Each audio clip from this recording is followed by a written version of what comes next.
बाबा साहब की अंतिम इच्छा, बौद्ध धर्म की ले लो दीक्षा। बाबा साहब की अंतिम इच्छा, बौद्ध धर्म की ले लो दीक्षा। आज महान पुरुष का जन्मदिन है 14 अप्रैल का दिन। ये हमारे लिए बहुत महत्व रखता। 1851 में हमारे बाबा साहब का जन्म हुआ। बाबा साहब ने 1950 में कहा था कि आर्थिक समानता, शिक्षा समानता, राजनीतिक स्थिरता ये बराबर होनी चाहिए। लेकिन बाबा साहब ने ये भी कहा था कि ये बराबर जब होगी जब हम आर्थिक समान होंगे। आर्थिक समानता के बगैर राजनीतिक समानता अर्थहीन होगी, क्योंकि हमारे लोग पौवा में बिक जाएंगे, साड़ी में बिक जाएंगे, 2000 रुपए में बिक जाएंगे, 100 रुपए में बिक जाएंगे। आर्थिक समानता होना बहुत जरूरी है, जो संविधान में बाबा साहब ने अधिकार दिए हैं हमें। बाबा साहब ने हिंदू कोड बिल पर काम किया। बाबा साहब ने हमारी महिलाओं को अधिकार दिलाए। जो आज आरक्षण जो है कि गाड़ी में एक सीट हमारी महिलाएं लड़ती है ना कि भैया उठ जाना जरा, ये सीट मेरी है, आपकी कैसे, हम तो बैठे नहीं, ये महिला सीट है।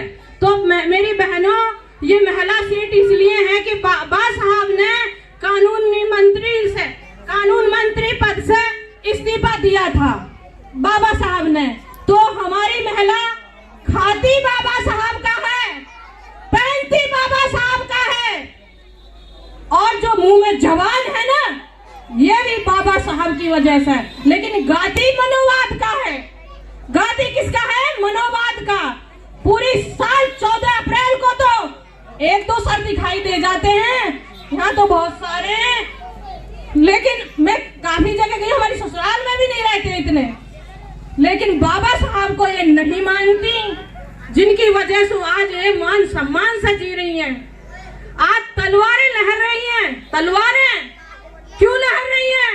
तुम्हारे मनोवाद को मानने की वजह से लहर रही हैं, क्योंकि अब तुम अपने बच्चों की गर्दन कटवाओगी, अपने बच्चों की गर्दन कटवाओगी, क्योंकि जितने भी भैया भाई हैं जैन से सब समझते हैं, लेकिन महिलाएं उनको कैप्चर करके रखती हैं, क्योंकि बाबा साहब को मानते ही नहीं है महिला, जिसके लिए बाबा साहब ने कानून मंत्री पद से इस्तीफा दिया था। क्योंकि बाबा साहब कानून मंत्री पद से तो दिया ही दिया था, बाबा साहब रोए भी थे। बाबा साहब ने कहा था कि ये संविधान अगर अच्छे लोगों के हाथ में जाएगा तो अच्छा साबित होगा, अगर बुरे लोगों के हाथ में जाएगा तो बुरा साबित होगा। तो बुरा साबित कर रहे हैं मनोवादी हमारे संविधान को। हमारा संविधान सबको अधिकार देता है।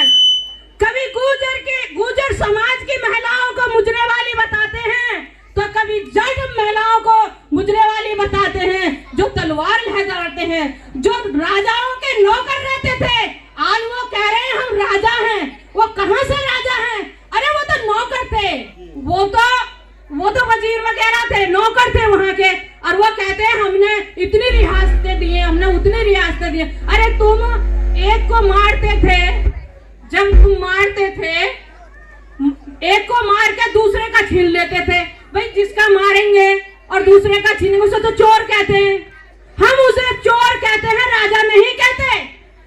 एक ही पैदा हुआ था राजा, तलवार से नहीं, कलम से राजा बनाया था, कलम से राजा बनाया था। मेरे भारत में एक ही पैदा हुआ था, वो भीमराव राजा पैदा हुआ था। जय भीम, जय भारत, नमो बुद्धाय।